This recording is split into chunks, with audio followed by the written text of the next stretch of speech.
주님의 이름으로 환영하고 축복합니다.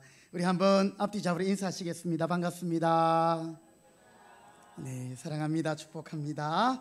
우리 함께 찬송 드리면서 수요 예배 기도의 자리로 나가겠습가 우리 함께 박수하시면서 찬송 드리겠습니다. 384장 나의 갈 길 다가도록. 찬송가 384장.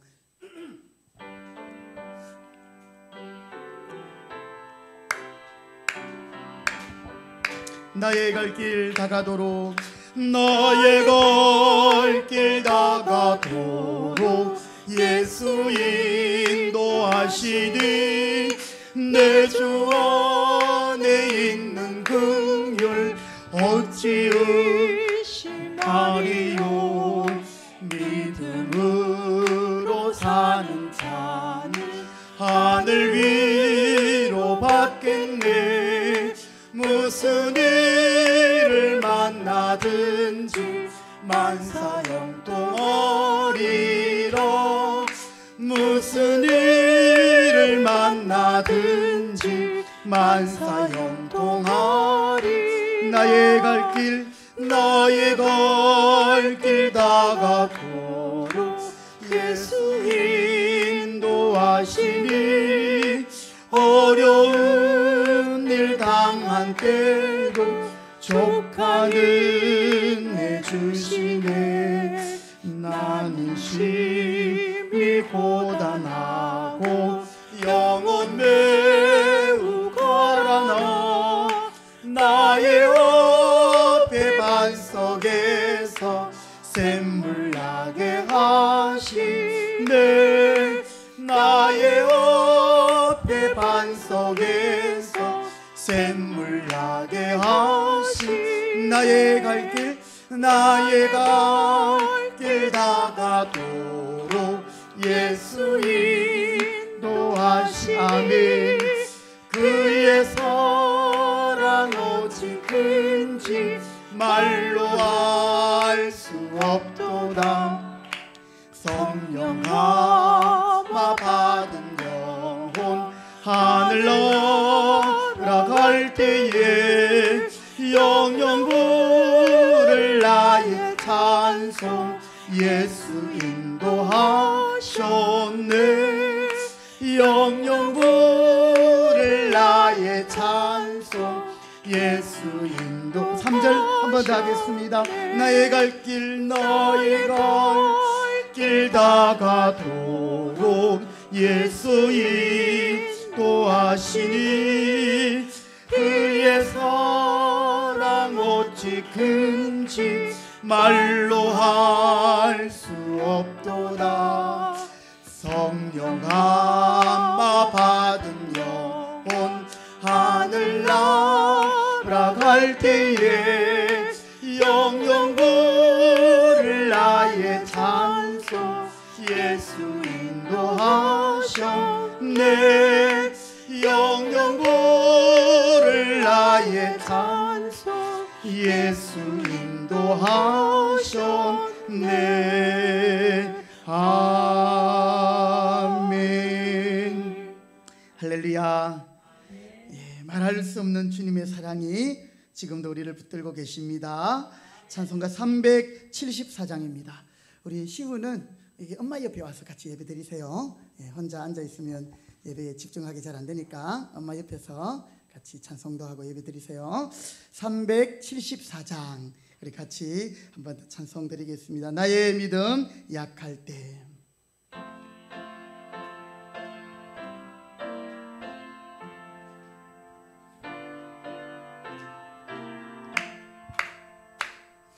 나의 믿음 약할 때에 주가 붙드네. 마귀 나를 꾀일 때에 주가 붙드네. 나를 붙드네. 나를 붙드네. 사랑하는 나의 주 나 나를 붙드네. 우리 구주 아니면 서지 못하네. 아멘. 나의 사랑 식을 때에 주가 붙드네. 나를 붙드네. 나를 붙드네. 사랑하는 나의 주 나를 나를 귀히 보시고 나를 귀히 보시고 항상 붙드네. 구원 얻은 사람은 항상 붙드네. 나를 붙드네. 나를 붙드네. 사랑하는 나의 주 나를 붙드. 나의 영혼 약할 때 나의 영혼 약할 때에 주가 붙드네. 피를 흘려 샀으니 주가 붙드네.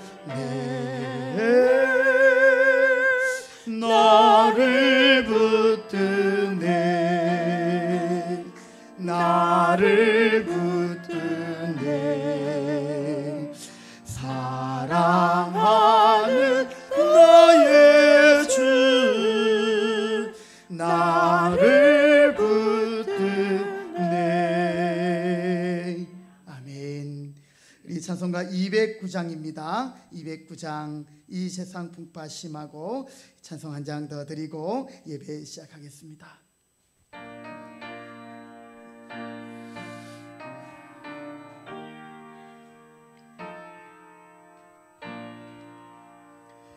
이 세상 풍파 심하고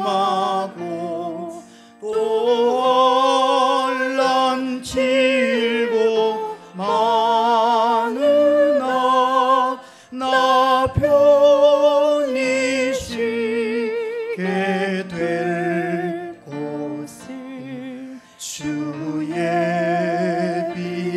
예비하시 주의 손 그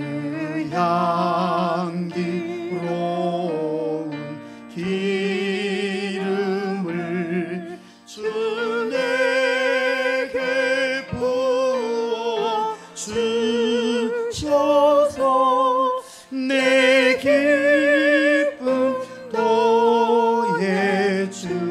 더해주는 것 주 피로 사신 주의 손 주 믿는 형제자매들 그 몸을 떠나 있으나 주 앞에 기도 드릴 곳 다 함께 모일 주의 손 내 손과 혀가 내 몸에 피가 식어도 내 몸에 피가 식어도 나 영영 잊지 못할 것 은혜의 보좌 주의 손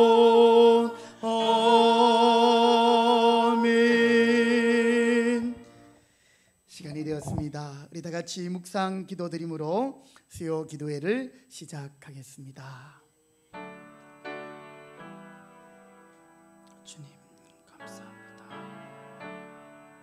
오늘도 은혜 주시고 긍휼히 여겨주옵소서.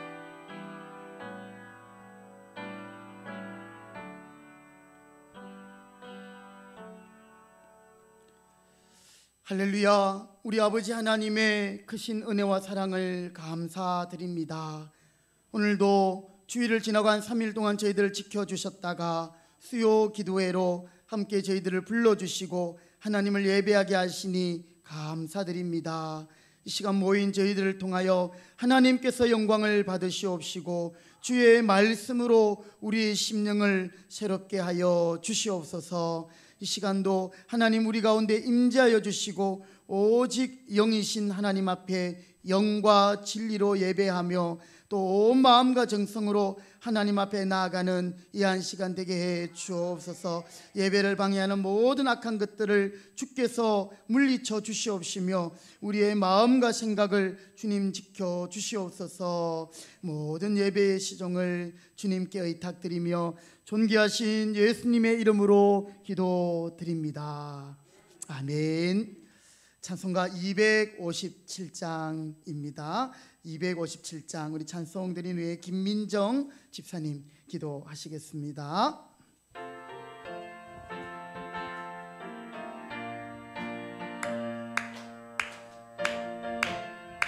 마음에 가득한 의심을 깨치고 마음에 가득한 의심을 깨치고 지극히 화평한 마음으로 찬송을 부르는 어린 양 예수의 그 피로 속죄한 우리 1절 한 번 더 합니다. 마음에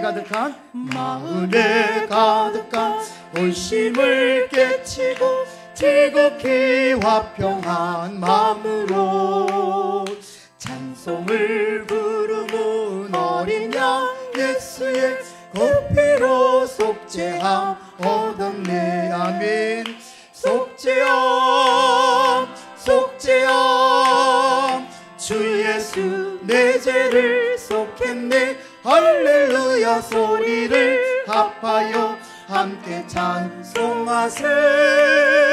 그 피로 속죄함 얻었네. 금이나 은같이 없어질 보배로 속죄함 받은 것 아니요. 거룩한 하나님 어린 양 예수의 그 피로 속죄함 얻었네. 속죄함 주 예수 내 죄를 속했네. 할렐루야 소리를 합하여 함께 찬송하세. 그 피로 속죄함 얻었네. 나 같은 죄인이 용서함 받아서 주 앞에 옳다함 얻음은 확실히 믿기는 어린 양 예수의 그 피로 속죄함 얻었네. 아멘. 속죄함 주 예수 내 죄를 속했네. 할렐루야 소리를 합하여 함께 찬송하세. 그 피로 속죄함 얻었네. 거룩한 천국에 올라간 후에도 넘치는 은혜의 찬송을 기쁘게 부르는 어린 양 예수의 그 피로 속죄함 얻었네. 속죄함 주 예수 내 죄를 속했네. 할렐루야 소리를 합하여 함께 찬송하세. 그 피로 속죄함 얻었네.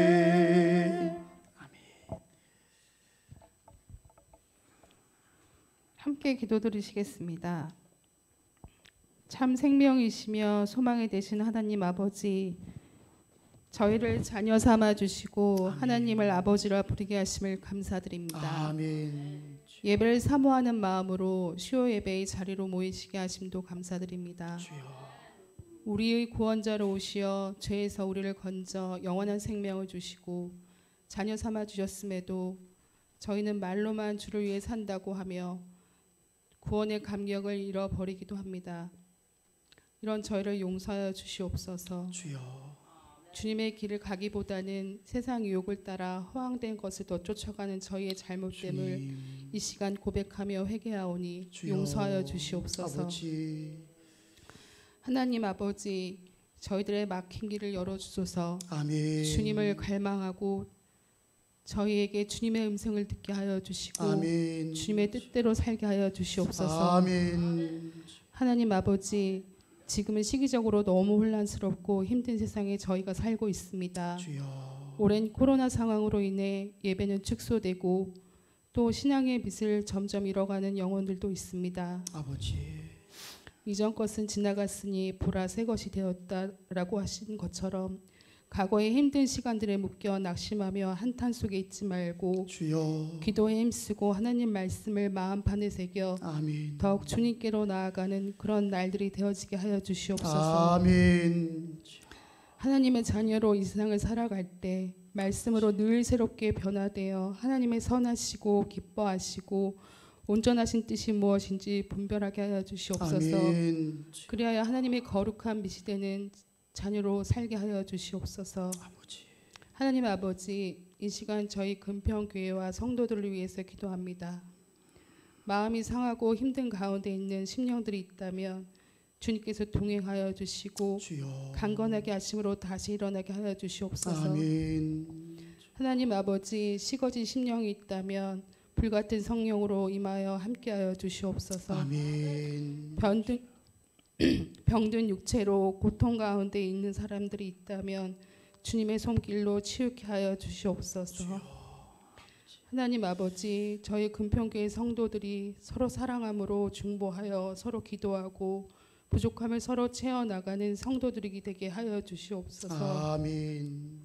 하나님, 이 시간 또 다음 세대를 위해서 기도합니다. 주여. 젊은 세대와 학생들이 교회를 떠나 신앙을 잃어버리는 일이 없도록 하여 주시고 주여. 어디에 누구와 있던지 주님의 사랑과 예배를 기억하게 하여 주시옵소서. 아멘.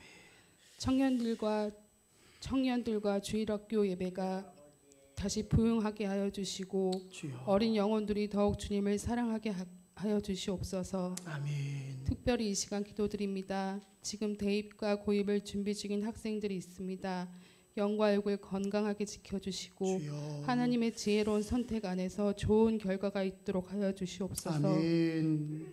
하나님 아버지, 하나님의 뜻과 목적하신 바에 따라 목사님을 금평교회로 보내시고 또 저희를 위하여 기도와 말씀을 전하게 하심을 감사드립니다. 주님. 목사님께 영육간에 강건하게 하여 주시고 주여. 하나님의 진리와 생명의 말씀만을 전하는 목자 되게 하여 주시옵소서. 아멘.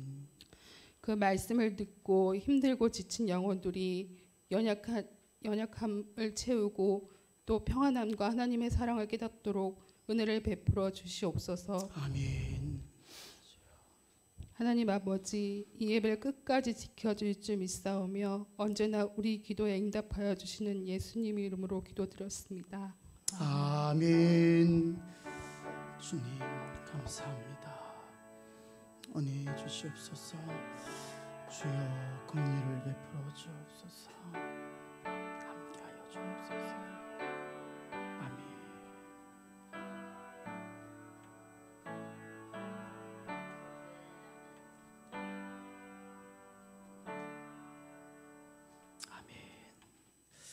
아멘. 하나님의 말씀 여호수아 16장 1절부터 10절까지 말씀입니다. 구약성경 여호수아 16장 1절부터 우리 10절까지 말씀.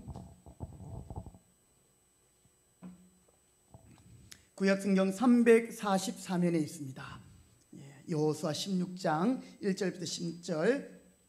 오늘도 어려운 지명들이 많이 나오지만 우리 같이 한 절씩 교독해서 10절까지 읽도록 하시겠습니다. 제가 먼저 1절 읽겠습니다. 여호수아 16장 1절. 요셉 자손이 제비 뽑은 것은 여리고샘 동쪽 곧 여리고 곁 요단으로부터 광야로 들어가 여리고부터 베델 산지로 올라가고 베델에서부터 루스로 나아가 아렉 족속의 경계를 지나 아다롯에 이르고 서쪽으로 내려가서 야블렛 족속의 경계와 아래 베트론과 게세레까지 이르고 그 끝은 바다라.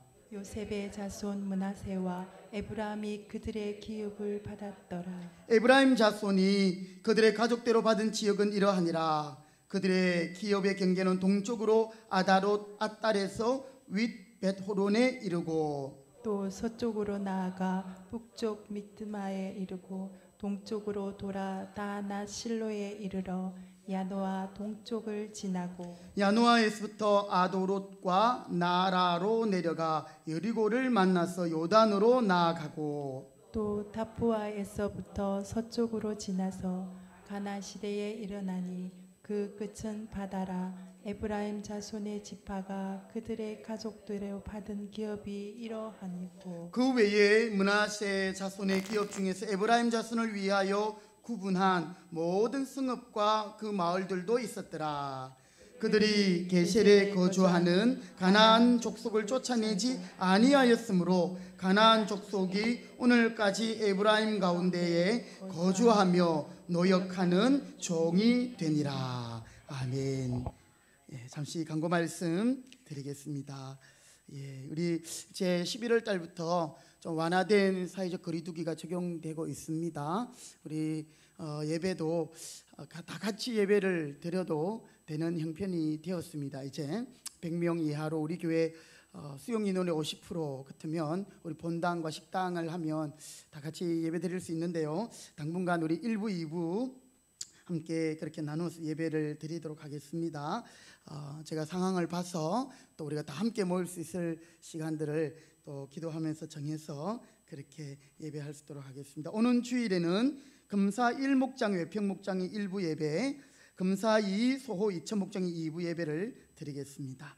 우리 수험생들 위한 기도 계속적으로 해주시고요. 또 우리 청년들과 또 우리 자녀들 위해서 기도해 주시고, 특별히 우리 다음 세대를 위해서 사역자를 하나님께서 보내주시도록 기도해 주시기 바랍니다. 사실 제가 모든 것을 다 할 수 없고 또 제 아내가 좀 이렇게 같이 섬겼는데 부족한 것을 많이 느낍니다. 그래서 사역자의 절실한 필요성을 느끼면서 우리 아이들 믿음으로 잘 훈련시킬 수 있는 그런 사역자를 우리가 또 맞이할 수 있도록 하나님께서 우리에게 꼭 필요한 사역자를 보내주시도록, 이런 부분에서는 좀 경제적인 비용이 들더라도 우리가 다음 세대를 위해서 꼭 필요한 부분이 생각됩니다. 기도해 주시기 바라고요. 그리고 우리 주일학교 교사들은 또 자녀를 두신 분들은 어린이 대회 11월 중에 있지요. 12월입니까? 네. 하여튼 지금부터 미리 준비해서 또 우리가 잘 이렇게 감당할 수 있었으면 좋겠습니다. 다른 광고들은 주보를 참고해 주시면 되겠습니다. 한 번 더 기도하겠습니다. 하나님 감사합니다. 오늘도 저희들 하루에 분주했던 일과를 제 뒤로 하고 저녁 시간 주님 앞에 또 기도회로 함께 모이게 하시니 감사합니다. 우리의 삶이 언제나 하나님 중심, 예배 중심이 되게 하심으로 우리의 길이 좌로나 우로나 치우치지 말게 하시고 언제나 예배 가운데 말씀을 통하여 우리의 인생이 성공하는 인생으로 나갈 수 있도록 주여 붙들어 주옵소서. 예배를 소홀히 하고 예배를 가볍게 여기는 마음들이 없도록 우리 모든 금평교에 속한 성도들 하나님 현장 예배에 나와 또는 인터넷 생중계로라도 함께 예배하며 주님 앞에 엎드리는 시간 되게 해 주옵소서. 이 시간 우리의 마음과 생각을 지켜주시고 또 하나님의 말씀을 통하여서 주님이 오늘 우리에게 주시는 교훈과 메시지를 깨닫고 우리가 주님께 더 가까이 갈 수 있도록 은혜 베풀어 주옵소서. 부족한 종을 십자가 뒤에 감추어 주시고 하나님의 말씀만 우리 가운데 역사하여 주옵소서. 예수님의 이름으로 기도드립니다. 아멘. 우리 옆에 분에게 축복합시다. 하나님이 우리를 사랑하십니다. 네, 여러분 우리가 이런 축복 인사를 많이 하는데요. 네, 실제로 여러분 안에 하나님의 사랑으로 정말 감격적이고 또 은혜가 넘치는 기쁨의 삶이 되시기를 바랍니다. 예, 오늘 계속해서 우리 여호수아서 강의 16장의 말씀 함께 살펴보도록 하겠습니다. 지금 이제 이스라엘 백성들이 이 가나안 땅을 정복하고 이제 제비를 뽑아서 각 지파별로 땅을 분배했습니다. 그런 다음 우리가 앞서 보았던 15장에서는 유다 지파, 특별히 갈렙을 통해서 믿음이란 어떤 것인가에 대해서 보았습니다. 믿음은 그냥 공짜가 아니었습니다. 우리가 구원받은 것, 우리 편에서 볼 때는 하나님의 은혜고, 우리가 천국 가기 위해서 우리가 뭐 한 것이 없습니다. 그러나 하나님은 엄청난 대가를 치르신 것이죠. 당신의 아들 예수 그리스도를 십자가에 못 박으시면서까지 우리를 구원하신 것이죠. 그래서 우리의 구원은요, 여러분 싸구려 구원이 아니에요. 우리가 믿음으로 구원 얻는다고 해서 우리의 구원이 헛되거나 가벼운 것이 아니에요. 오늘 여호수아 16장 이 말씀을 보면서 여러분, 제가 처음에 이제 성경 읽으면서 또 오늘도 어려운 지명들이 나옵니다. 이런 말씀을 미리 드렸는데, 사실 이 16장을 읽으면서 이 설교자는 고민을 하게 되죠. 과연 이스라엘 백성들에게 그들이 받은 기업과 그 지명들과 경계들, 그것들이 이게 참 중요할 수 있습니다. 근데 오늘 우리에게, 지금 이 시대를 살아가는 우리에게는 어떤 의미가 있을까? 만약에 여러분들이 이제 이 부분을 혼자서 큐티를 한다고 할 때에, 큐티하면 하나님의 뭔가 메시지, 교훈을 발견해내야 되는데, 그렇죠? 이런 부분은 참 어려울 거예요. 요셉 지파가 어디를 취하고 그 경계가 어디까지고 그 내용이 계속적으로 반복되고 있습니다. 이런 가운데 이제 목사는 유혹을 받습니다. 이런 걸 통해서 이제 영해라는 이름으로 이제 이것을 좀 은혜롭게 그냥 말을, 죄송합니다, 갖다 붙이는 거죠. 이렇게 해서 은혜를 끼칠 수 있어요. 뭐 어디를 돌아서 그걸 갔더라 이렇게 하면 뭐 어떻게 해서든 돌아서든지 하나님께로 가야 됩니다 하고 이렇게 설교하면 성도들이 은혜 받을 수 있어요. 그런데 영해라고 이야기하면서 그동안에 들어보지 못한 좀 산박하고 산뜻한 그런 내용들을 그냥 이 내용과 이렇게 믹스해서 풀어낸다면, 그런 유혹들이 목사에게는 있거든요. 설교자님, 성도들이 은혜 받으면 다 좋으니까요. 그런데 그것은 하나님 앞에서 참 무서운 일이에요. 오늘 우리에게 성경을 주신 목적과 오늘 이 본문이 과연 우리에게 무엇을 주시는가, 이런 관점들을 놓쳐서는 안 되는 거죠. 그래서 신학적인 틀과 또 오늘의 시대에 맞는 상황들을 이제 설교자는 이것을 보면서 고민하게 되는 거죠. 그래서 어쨌든 여러분들이 만약에 이런 부분을 개인적으로 읽고 큐티할 때는 그냥 이렇게 되었구나 하고 넘어가도 괜찮아요. 근데 저는 설교를 해야 하는 입장이니까 보니까 요셉 지파가 또 이렇게 하나님이 허락하신 그 부분을 얻었네. 김민정 집사님 뭐 힘드십니까? 예, 한숨 쉬지 마세요. 예, 괜찮습니다. 다 듣고 있습니다. 예. 그런데 말입니다, 이 설교자는 여기서 어떤 내용을 뽑아내야 될까, 이런 고민들이 많이 있는 거죠. 그래서 우리는 때때로 이제 남이 안 하는 것, 또는 우리가 들어보지 못한 아무것도 아닌 데서 아주 막 이상한 걸 뽑아내고 또 어떠한 그런 영적인 것들을 풀이하면서 이제 사람들의 마음을, 성도들의 마음을 이렇게 혹하게 할 수 있거든요. 그러나 오늘 우리에게 있어서 설교자나 또 우리 여러분들도 마찬가지고요. 우리가 하나님의 말씀을 이렇게 듣고 또 전할 때마다 정말 하나님께서 원하시는 것이 무엇인가, 사실 설교자도 청중의 반응을 무시할 수는 없거든요. 그럼에도 불구하고 오늘 과연 하나님이 우리에게 주시는 의미가 무엇인가, 저는 오늘 이 16장을 읽으면서 어떤 말씀에 좀 중심을 맞춰야 될까, 그런 게 보니까요, 오늘 뭐 16장 1절부터 9절까지는 그 요셉 지파. 여러분 요셉 지파라고 하면 사실 야곱의 아들 중에 요셉이 있잖아요, 그렇죠? 그렇지만 요셉의 두 아들이 있어요. 므낫세와 에브라임. 므낫세가 장자고 에브라임이 차자인데 에브라임이 장자와 같은 복을 받거든요. 그래서 에브라임과 므낫세 그들이 이제 이 땅을 분배받고 그것을 차지한 내용들이 16장과 17장에 나와요. 그런데 쭉 내용을 보니까 뭐 별 다를 내용들이 없습니다. 뒤쪽으로 넘어가면서도 보면 어떤 지파가 어떤 지역을 차지하고 경계가 이렇고, 그런데 맨 마지막 구절 우리 15장에서도 맨 마지막 구절에서 좀 의미를 우리가 살펴보았는데요, 16장에서도 마찬가지인 것이죠.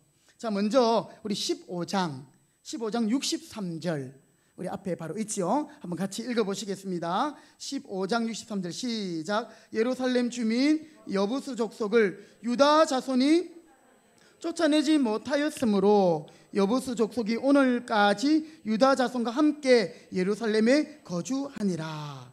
예, 하나님은 신명기 7장에서 너희들이 약속의 땅에 들어가면 어떻게 해라고 했습니까? 그 땅의 거민들을 다 진멸하라, 다 죽여라, 하나도 남기지 말라, 그렇게 말했거든요. 그런데 이제 여호수아가 이 여호수아 10장에 보면 대략적으로 거의 다 정복을 했어요. 그런 다음 이제 아직도 잔존하는 가나안 족속들은 각 지파들에게 맡기게 됩니다. 그런데 각 지파들이 그 남아있는 족속들을 힘을 내어서 다 처리하지 못하고, 어떨 때는 힘이 약해서 같이 공존하다가 힘이 강해졌을 때에도 그들을 다 죽이고 쳐내지 못하고 오히려 자기들이 이용하고 노예로 삼아, 이런 장면들을 우리가 보게 되거든요. 바로 16장 맨 끝에도 그 부분이 나옵니다. 오늘 에브라임과 므낫세 요셉 지파 그들도 보면요, 자, 우리 16장 10절 말씀을 같이 한번 읽어보시겠습니다. 16장 10절 말씀 우리 이현지 집사님 같이 읽어주세요. 자, 여호수아 16장 10절 시작. 이 게셀에 거주하는 가나안 족속을 쫓아내지 아니하였으므로 가나안 족속이 오늘까지. 면에 보면 좀 더 상세한 팔레스타인 지역의 지명들이 나옵니다. 여러분들이 성경을 읽으면서 좀 궁금한 지명, 제가 보니까 안 나오는 것도 있어요, 이 지도에서. 그러나 이제 1번부터 해가지고 쭉 한 100개가 넘는 지명이 이곳에 있으면서 여러분들이 이제 가나다라 순으로 해서 궁금한 곳이 있다 하면 이제 찾아보면 되는데요. 그 중에 뭐 하나 아무거나 찾아보면요, 가브나움이 어디 있을까? 가브나움은 가나다라에서 위쪽에 있으니까 6번 돼 있죠, 그죠? 6번이 어디 있습니까? 자, 찾아보면 갈릴리의 북쪽에 있죠, 그죠? 맞습니다. 갈릴리 북쪽에 있고요. 나사렛은 갈릴리에서 조금 밑쪽에 있습니다. 나사렛, 예수님이 이 나사렛에서 자라셨어요. 태어난 곳은 저기 밑에 남쪽에 베들레헴 58번입니까? 58번 베들레헴 지명이 나오죠. 이렇게 해서 여러분들이 이제 성경책에 넣어놓거나 집에서 두셨다가 성경 읽을 때 궁금할 때 한번 찾아보시면 되겠습니다. 자, 오늘 이제 그 에브라임과 므낫세, 이 므낫세 지파가 엄청 넓다라는 거 여러분 한번 보시고요. 자, 이거는 이제 잠시 두시고, 자, 계속해서 오늘 말씀을 제가 이어가겠습니다. 자, 여러분 아까 말씀드린 대로 이렇게 15장 맨 끝에도 보니까 이 유다 지파가 거룩한 성 예루살렘 거기에 아직도 여부수 족속을 쫓아내지 못했다, 이런 좀 찝찝한 것을 남기고 16장으로 넘어가요. 근데 16장에서도 마찬가지로 이 게셀에 거주하는 가나안 족속을 쫓아내지 아니하였으므로 가나안 족속이 에브라임 가운데 거주하는 그렇게 노역하는 종이 되었다, 이런 말씀을 하고 있는 것입니다. 여러분, 이것은 하나님이 신명기 7장에서 말씀한 것에 대하여 이스라엘 백성들이 순종하고 있는 겁니까? 불순종하고 있는 겁니까? 불순종하고 있는 거예요. 하나님은 가나안 땅에 들어가서 너희들에게 주어진 그 땅을 취하고 그곳에 있는 모든 것을 진멸하라, 하나님이 피를 좋아해서 그런 게 아니었다고 했습니다. 그렇게 하신 이유는 이 가나안은 죄의 표본이었거든요. 하나님은 죄를 끊어버리기를 원하시는 거죠. 그래서 이 가나안 땅에 그 족속들을 멸하는 것은 단순히 땅을 정복하는 의미가 아닌 그 하나님이 싫어하는 죄악을 끊어버리는 것과 똑같은 것이었습니다. 너희들이 가나안에 있는 족속들을 쫓아내지 아니하면 그들이 너희들 속에 그들의 이방 종교를 섬기는 풍속들, 그것들을 전파하게 될 것이고 너희들은 오염될 것이고 결국 혼합주의가 되어서 결국에는 이방신을 섬기고 하나님을 겸하여 섬길 것이다. 그때 하나님은 진노할 것이다. 그러니 너희들이 그 모든 이방 족속들을 진멸하라, 이렇게 했거든요. 그런데 오늘 참 이 이야기가 계속 반복되고 있어요. 15장 끝에도 그렇고 지금 우리 16장에도 그랬고요. 17장에 가면 또 이런 이야기가 나와요. 자, 쫓아내지 못했더라. 여러분, 성경은 왜 이런 이야기를 반복해서 이야기할까요? 우리에게 뭔가를 강조하고 있는 것 같습니다. 오늘 16장 20절 우리 끝에 그 후반부에 보면 가나안 족속이 에브라임 가운데 거주하며, 거주했다는, 같이 살았다는 거예요.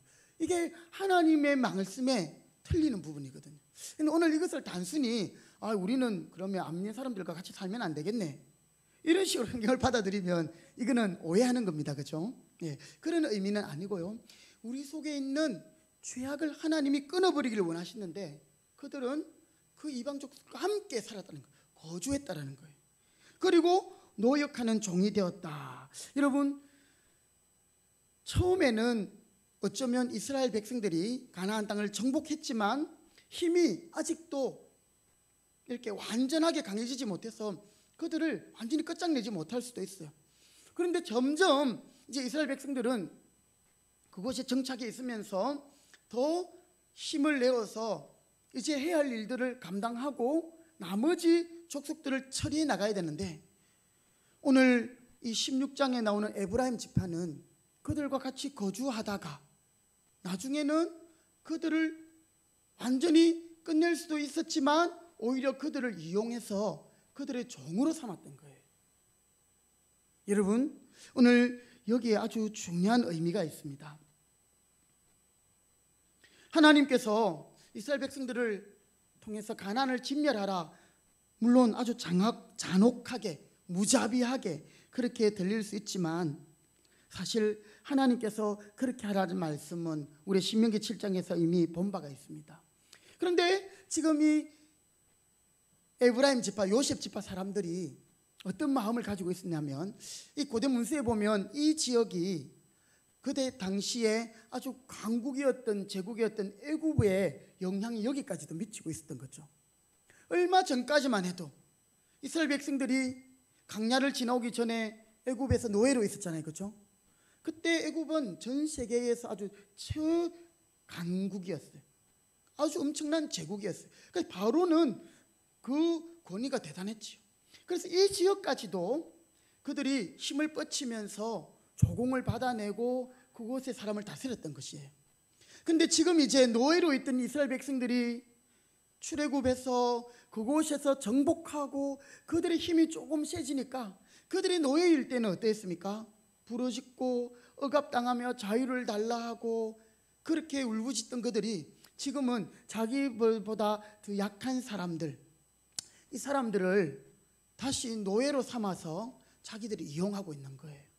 자, 여러분, 이스라엘 백성들 오늘 뿐만 아니라 사람들에게 있는 마음들이 바로 그것입니다.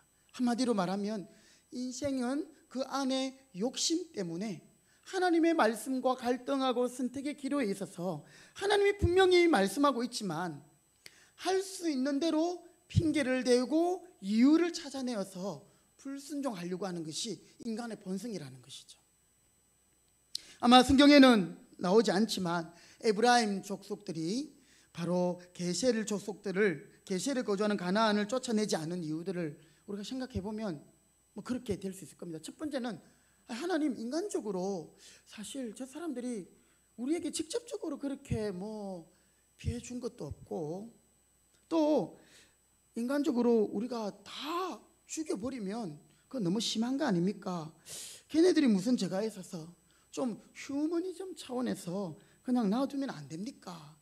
하나님 말씀이 납득이 안 됩니다. 이런 이유와 핑계로 그들이 저러면 어쩌면 이 하나님의 명령을 거부하고 그냥 그 거민들과 거주하면서 그들을 노역 종으로 삼아서 있었던 것입니다. 아니면 경제적인 이유 때문에 하나님, 저 가나안 족속들 죽이면 뭐합니까? 지금 이제 우리 발 아래에 있는데 그거 가만히 놔뒀다가 노예로 서서 애굽의 조공을 바치던 그거 우리가 받아서 하면 우리에게 이득이 아닙니까? 경제적인 논리를 따지고 볼 때도 하나님께서 그 사람들을 다 죽이라는 것이 납득이 안 되는 거예요. 그래서 어쩌면 그들과 함께 거주하고 그들을 자신들의 종으로 삼았던 거예요. 또 한 가지 더 생각해 보면, 물론 우리 앞서 보았던 기브온 족속이 이방인들이지만 그들이 막 변장해가 와가지고 여호수아랑 약조를 맺었잖아요. 조약을 맺고 그들이 결국은 구원을 받았거든요. 그들이 한번 약속한 건 어길 수 없기 때문에 나중에 그들이 하나님의 전에서 물을 깃고 나무를 패고 하는 그런 일들을 도와주는 그런 종으로 살게 되었죠. 그런 것들을 생각했는지 하나님이 사람들을 살려두었다가 나중에 성전에서 필요할 때 무슨 일이라도 시키면 하나님 나라에도 좋고 교회도 좋고 뭐 종교적으로도 다 좋은 거 아닙니까? 자, 여러분, 그럴싸한 핑계요 이유일 수 있습니다. 인간적인 마음으로 볼 때, 또는 경제적인 측면에서 볼 때, 또는 종교적으로 볼 때 지금 하나님의 말씀이 납득이 안 되는 거예요. 이해가 안 되고 그 말씀에 순종하려니까 부딪히는 게 많은 거예요. 여러분, 오늘 우리가 신앙생활하면서 이것이 있는 것은 당연한 것입니다. 말씀의 씨앗이 떨어질 때에 이 말씀이 착하고 좋은 땅에 떨어지면 열매를 맺지만 보통 길가에 떨어지면 이 말씀이 떨어지자마자 새가 물고 가버려요. 즉 사탄이 우리에게 말씀을 듣지 못하도록 길을 막아버리고 잡념을 넣어서 예배 가운데 있지만 말씀을 못 듣게 만들어요. 때로는 돌밭, 말씀을 듣긴 듣지만 이것이 뿌리를 못 내리는 거죠. 때로는 가시밭과 같이 말씀이 우리에게 내리면 그 말씀대로 살아야지, 내가 참 하나님 말씀대로 순종해야지, 은혜를 받았지만 그 말씀대로 막상 살려고 하니까 이 가시가 막고 있는 거예요. 가시가 뭐냐면 말씀과 대치되는 삶 때문에 우리의 실제의 삶이 말씀과 대치가 되면서 이제 걱정이 생기는 거예요. 내가 이대로 살다가 망하는 게 아닌가? 재물의 유혹, 내가 이렇게 살다가 손해보는 거 아닌가? 그것이 가시가 되어가지고 말씀을 받았지만 그 말씀이 자라서 열매를 맺지 못하게 한다는 것이죠.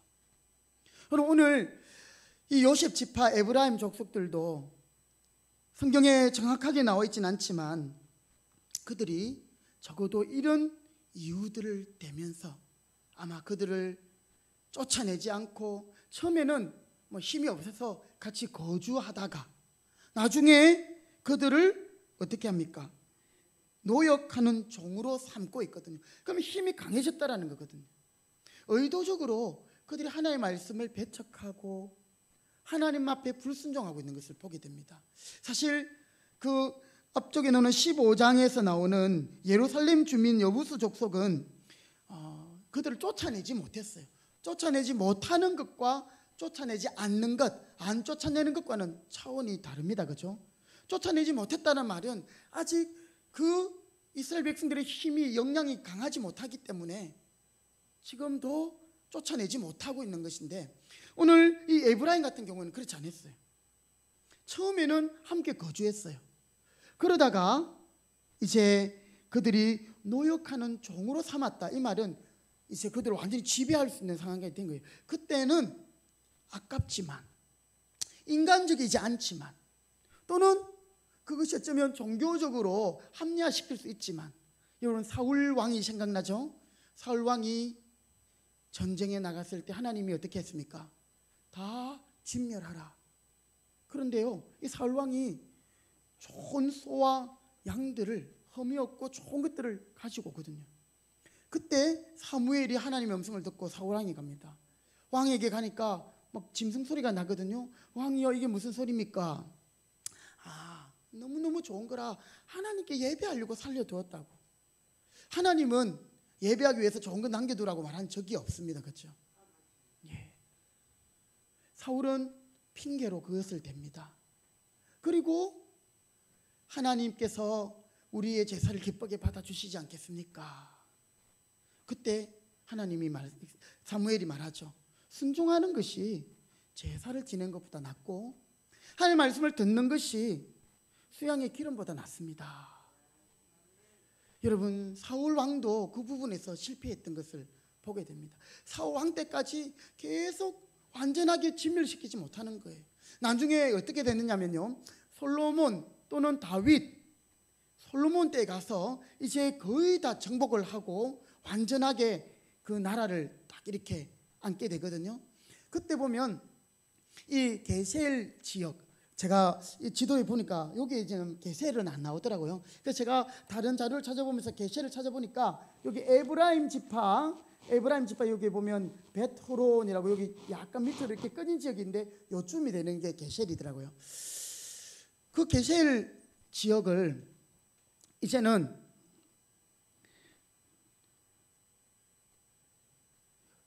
이 에브라임 지파가 정복을 안 한 것이었죠. 힘이 있음에도 불구하고 말입니다. 오늘 하나님께서 여러분 우리에게 말씀하실 때에 여러 가지 참 우리가 될 수 있는 핑계들과 합리적인 이유들이 있을 수 있습니다. 인간적인 논리로, 그죠? 또는 경제적인 이유를 들어서, 또는 사울 왕처럼 하나님 앞에 좋은 걸 드려 예배하려고 합니다. 그러나 우리에게 있어서 납득이 안 돼요. 이렇게 하면 하나님께도 좋은 것 같고 나에게도 좋은 것 같은데. 여러분, 그럴 때에 하나님은 특단의 조치를 취하는데요. 나중에 이제 솔로몬 시대 되면 바로 왕이 다시 이 지역을 점령해 버립니다. 그리고는 바로의 딸이 솔로몬의 또 다른 하나의 아내였거든요. 솔로몬에게 엄청난 아내와 후궁들이 있었잖아요. 그래서 그 아내, 즉 바로 왕의 딸 솔로몬의 와이프에게 이 지역을 정복해가 선물로 줘버리거든요. 여러분 어떻습니까?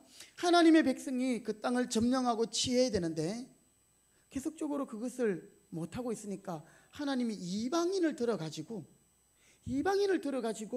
그 애굽의 바로가 이 게셀 지역, 에브라임의 그 남아있는 그 족속을 다 점령해가지고요, 그것을 솔로몬에게 주는 건 마찬가지예요. 솔로몬의 아내, 즉 바로 자신의 딸에게 주니까 말입니다. 그것이 열왕기서에 보면 그것이 기록되어 있습니다. 자, 우리 한번 찾아볼까요? 네. 그 말씀이 어디에 나오느냐면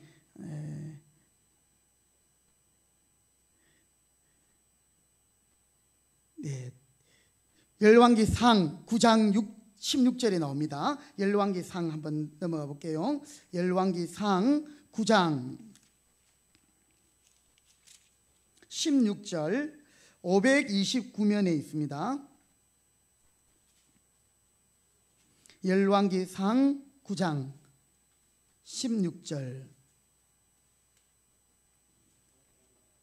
529쪽 열왕기상 9장 16절.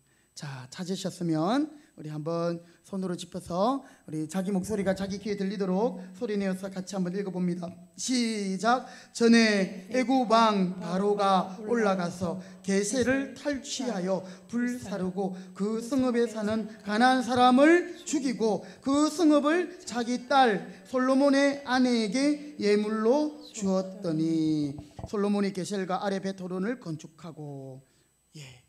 여러분, 하나님의 백성들이 하나님의 말씀을 듣고 그렇게 해야 되는데 그렇게 하지 않으니까요, 하나님은 이방인을 들어서라도 그렇게 그 땅을 취해서 이 솔로몬의 손에 안겨주는 거예요.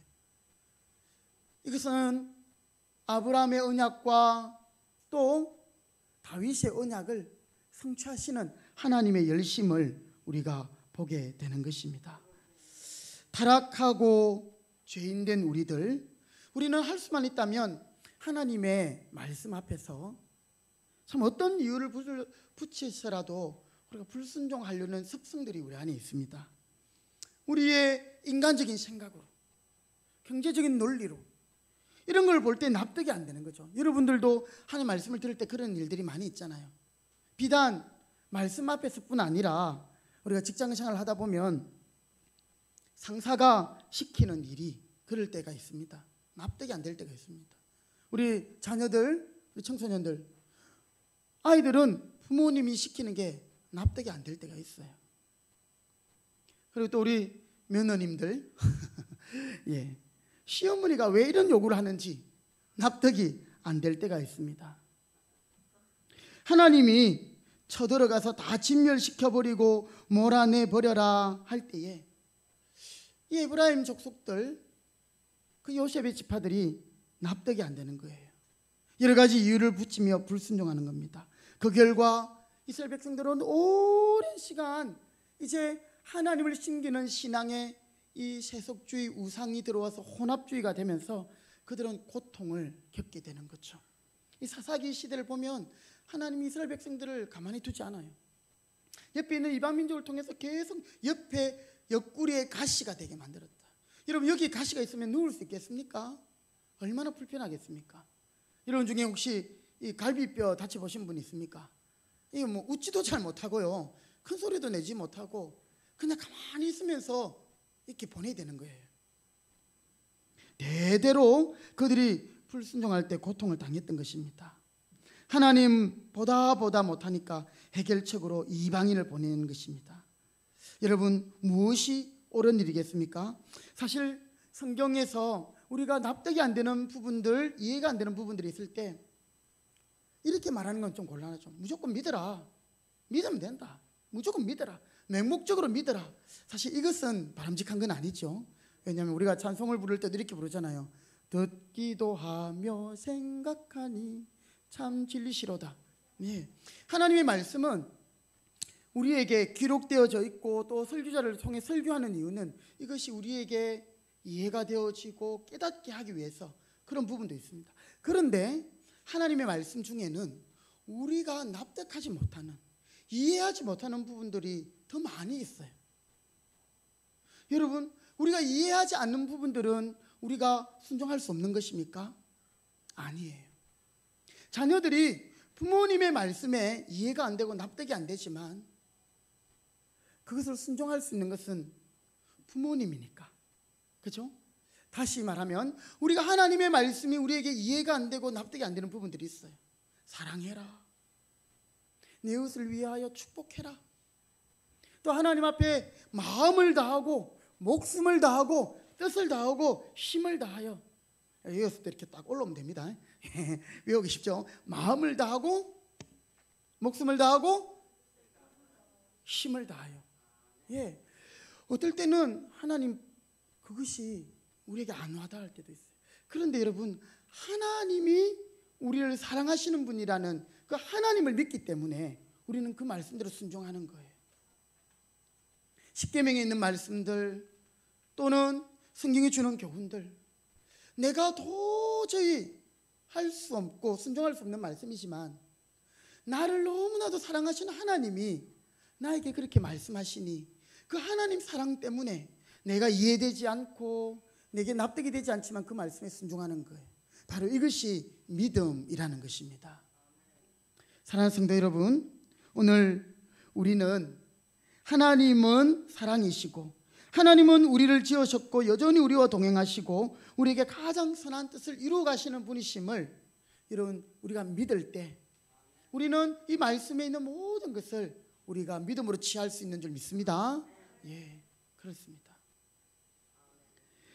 그래서 초대교회 때 아주 위대한 신학자 아우구스티누스는 그렇게 말했습니다. 우리가 하나님의 말씀이 이해가 안 되고 납득이 안 될 때는 아버지의 사랑에, 아버지를 향한 큰 사랑에 푹 잠겨 있으면 된다. 아버지가 나를 향한 그 사랑을 알고 그 사랑에 푹 잠겨 있으면 나를 사랑해서 하시는 말씀이기 때문에 우리가 이해가 안 되고 납득이 안 되지만 순종할 수 있다는 거죠. 근데 하나님의 사랑을 의심하게 되고 하나님을 신뢰하지 않는다면 내 계산과 인간적인 생각과 또 경제적인 계산과 이런 것들이 오히려 더 나를 지배함으로 하나님의 말씀에 불순종할 수밖에 없다라는 것이죠. 오늘 여러분 안에 하나님의 사랑이 있음을 믿으십니까?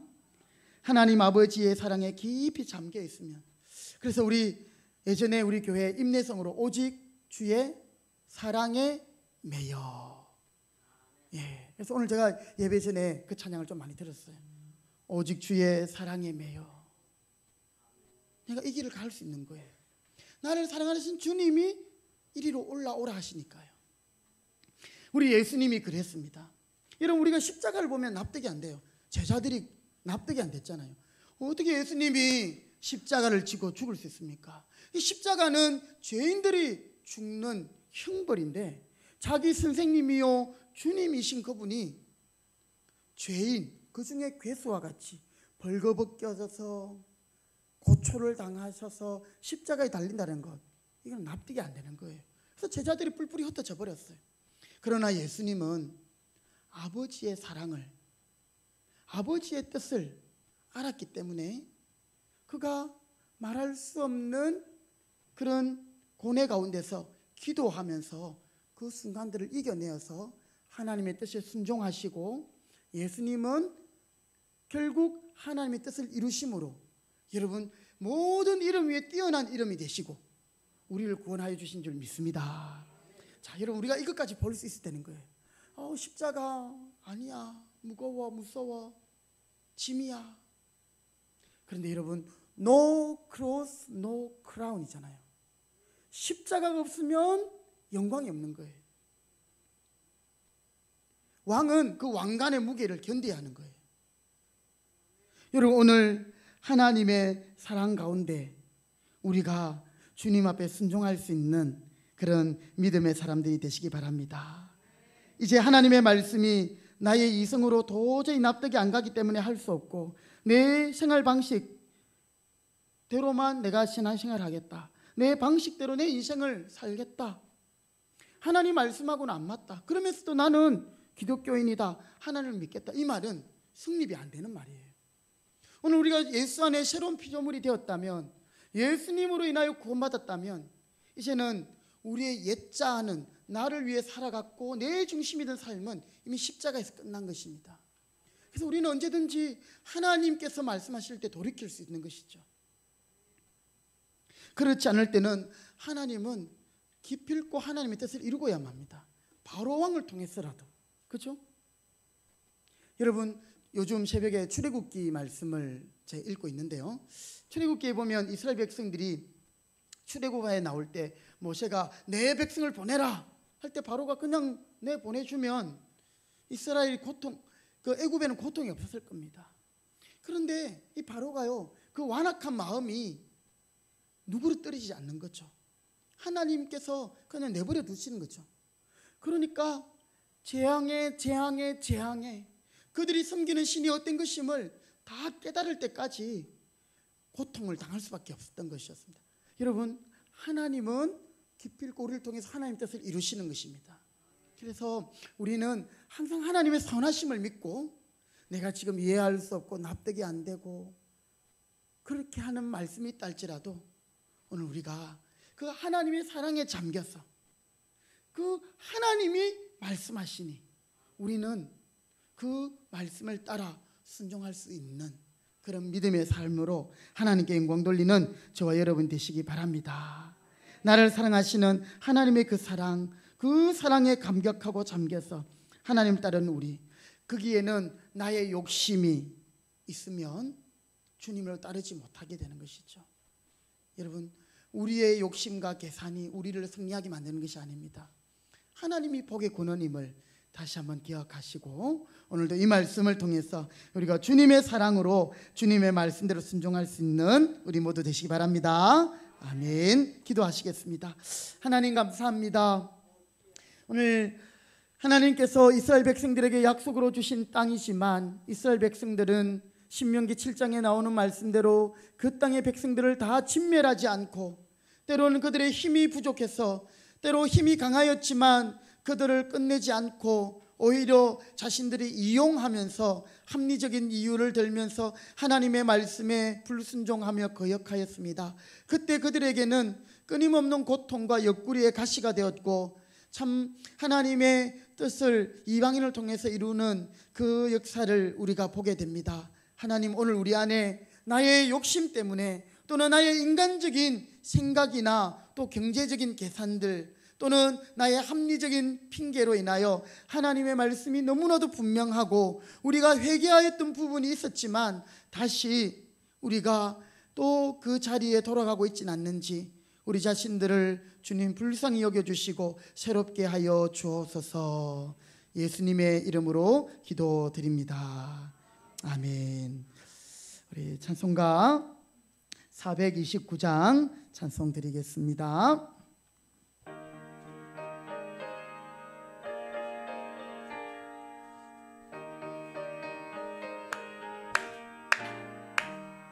세상 모든 풍파 너를 흔들어 이 약한 마음 낙심하게 될 때에 내려주신 주의 복을 세워라. 주의 크신 복을 내가 알리라. 받은 복을 세어 보아라. 크신 복을 내가 알리라. 받은 복을 세어 보아라. 주의 크신 복을 내가 알리라. 세상 근심 걱정 너를 누르고 십자가를 등에 지고 나갈 때 주가 네게 주신 복을 세워라. 두려움 없이 항상 찬송하리라. 받은 복을 세어 보아라. 크신 복을 내가 알리라. 받은 복을 세어 보아라. 주의 크신 복을 내가 알리. 세상 권세 너의 앞길 막을 때 주만 믿고 낙심하지 말아라. 천사들이 너를 보아리니 염려 없이 앞만 보고 나가라. 받은 복을 세어 보아라. 크신 복을 내가 알리라. 받은 복을 세어 보아라. 주의 크신 복을 내가 알리라. 아멘. 그렇습니다. 우리 시간에 한번 같이 기도하시겠습니다. 반주해 주시고요. 오늘 하나님의 모든 것이, 하나님의 말씀이 내가 이해가 되지 않고 납득이 되지 않을 때에 우리는 여러 가지 합리적인 이유를 대며 핑계를 대며 불순종했던 우리 자신들을 하나님 앞에 회개하면서 이제 하나님 이런 나를 용서해 주시고 하나님의 큰 사랑에 감격하고 그 사랑에 잠겨서 주님을 따르는 우리가 되게 해달라고 기도하시고요, 우리의 욕심을 버리고 주님을 따르게 해달라고 기도하시고 우리의 믿음이 성숙한 믿음으로 나갈 수 있도록 기도하십시다. 작은 것에 흔들리고 또 그런 사탄의 그런 시험에 우리가 넘어지지 않도록, 혹시 넘어졌다 할지라도 다시 하나님의 말씀으로 일어설 수 있는 우리 믿음이 강한, 하나님의 은혜에 강한 우리 성도들 되게 해달라고 오늘 주신 말씀 기억하며 우리 다같이 주여 한번 외치고 함께 통성으로 기도하시겠습니다. 주여. 하나님 아버지 감사합니다. 오늘 우리가 주님의 말씀을 듣고 또 주님의 말씀을 읽고 깨달을 때에도 주여 우리 안에는 참 죄의 습성이 있고 욕심을 따라 참 그 말씀대로 온전히 순종하지 못하는 우리 자신들을 하나님 앞에 고백합니다. 주님, 이런 연약하고 부족한 또 하나님 앞에 온전히 순종하지 못했던 저희들을 용서하여 주시옵소서. 우리가 이해되지 않고 또 우리에게 납득이 되지 않는 하나님의 말씀이 있다 할지라도 주여 우리를 사랑하시는 하나님, 우리를 위하여 전부를 주신 하나님, 우리를 위하여 모든 것을 합력하여 선을 이루시는 그 하나님을 우리가 신뢰하고 그 하나님을 믿기 때문에 우리가 그 말씀에 순종하며 따라가는 성숙한 성도들이 되기를 원합니다. 우리의 믿음이 어린아이와 같이 젖을 먹는 자리에 있지 않게 하시고 이제 단단한 식물도 먹게 하시며 하나님 일어나서 빛을 발하게 하시고 하나님의 사명을 감당하는 믿음의 자리까지 저희들을 일으켜 주시기 원합니다. 오늘도 우리 금평교회에 속한 모든 성도들 하나님 아버지 성숙한 성도들로 또 우리 교회가 건강한 교회로 행복한 신앙생활을 하는 성도들로 은혜해 주시옵기를 원합니다. 오늘도 우리 안에 욕심들 이생의 자랑, 육신의 정욕, 안목의 정욕을 따라 살아가던 우리의 모든 세상을 향한 것들 주님 앞에 다 내려놓게 하여 주시고 하나님의 사랑에 매여 오직 주님을 따르는 저희들 되게 해 주옵소서. 아멘. 우리 한 가지 더 기도하시겠습니다. 이제 벌써 11월 우리가 첫 번째 또 주간을 보내고 있습니다. 우리 11월 12월 남은 한 해 우리 교회가 또 올 한 해 주신 은혜들을 생각하며 또 2022년을 바라보며 더 굳건하게 믿음 위에서 서가고 우리 교회가 정말 주님의 뜻을 감당하는 그런 부응하는 교회, 기도의 은혜로 충만하고 기도함으로 하나님께 나아가는 우리 주님께 더 가까이 갈 수 있는 우리 전체 교회가 될 수 있도록 기도해 주시고 우리 수험생 사랑하는 자녀들 우리 이름을 주님 앞에 올려드리면서 기도해 주시고요. 또 흩어져 있는 우리 자녀들 가운데 믿다가 낙심한 자녀들 또 믿기로 작정된 영혼들 우리 전도 대상자들 위해서 기도해 주시고 또 우리 연로하신 성도님들 특별히 또 우리 옥외 목장 우리 목장에 속해 있는 성도들 하나님 그 마음과 생각들을 지켜주시고 우리가 주 안에서 하나 되어 온전히 주님의 뜻을 이루게 해달라고 또 한절기에 우리 성도들의 건강을 지켜주시기를 우리 이런 제목으로 한 번 더 중보하면서 다 같이 한 번 더 기도하도록 하겠습니다. 주여 외치고 함께 기도하시겠습니다. 주여 하나님 아버지 감사합니다. 2021년도 이제 하나님 남은 이 2달의 기간을 저희들이 유종의 미를 거두기를 원합니다. 지나온 아버지 한 해를 돌아보며 하나님 앞에 감사하게 하여 주시옵시고 또 11월 감사의 달을 맞이하여 하나님 추수감사주의를 앞두고 하나님 우리 안에 감사의 제목들을 되새기며 다시 하나님 2022년을 바라보며 우리 교회가 믿음의 뿌리를 내리게 하여 주시옵시고 다시 한번 하나님께 더 가까이 갈 수 있는 우리 모든 교회와 성도들이 되게 하여 주옵소서.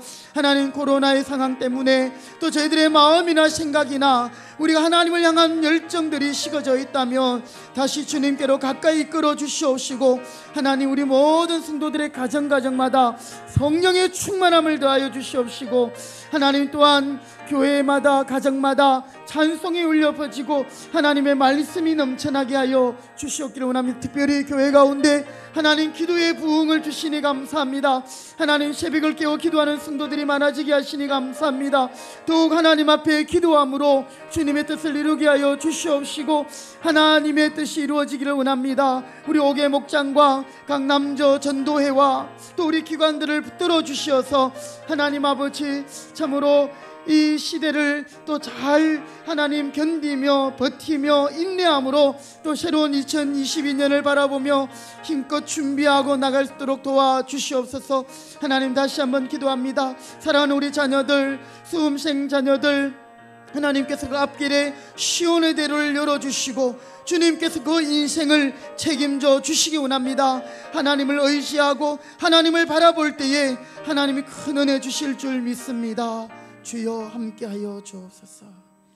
주님 감사합니다. 오늘도 저희들 주님의 전으로 불러주시고 또 함께 말씀 들으며 기도하게 하시니 감사합니다. 언제나 내 자아보다도 내 생각보다도 내 욕심보다도 우리를 사랑하시는 하나님을 신뢰하며 이해가 되지 않고 납득이 되지 않는 말씀 앞에서도 우리가 믿음으로 행하며 주님을 따라가는 저희들 되게 하여 주옵소서. 하나님 특별히 주님을 사모하며 주님 앞에 몸부림치며 은혜 구하는 성도들을 위로하시고 하나님께서 만나주시고 풍성한 은혜로 하나님의 말씀으로 채워주시옵소서. 오늘도 우리 금평교회 여기까지 인도하신 하나님 감사합니다.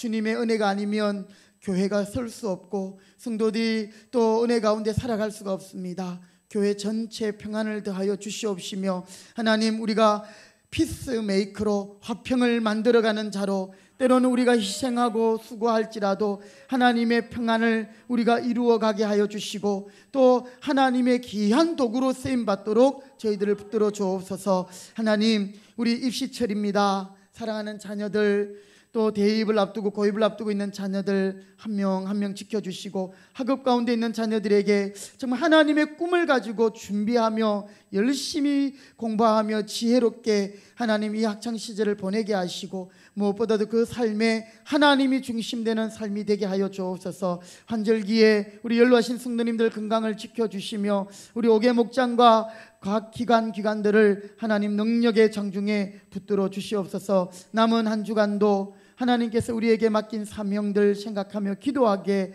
하시옵시고 또 하나님 믿음으로 승리하는 저희들 되게 해 주옵소서. 예수님의 이름으로 기도드립니다. 아멘. 지금은 우리를 위하여 피 흘리고 살찌져 우리를 구원하신 교회의 머리가 되신 예수 그리스도의 은혜와 우리를 사랑하시되 끝까지 사랑하시며 모든 것을 합력하여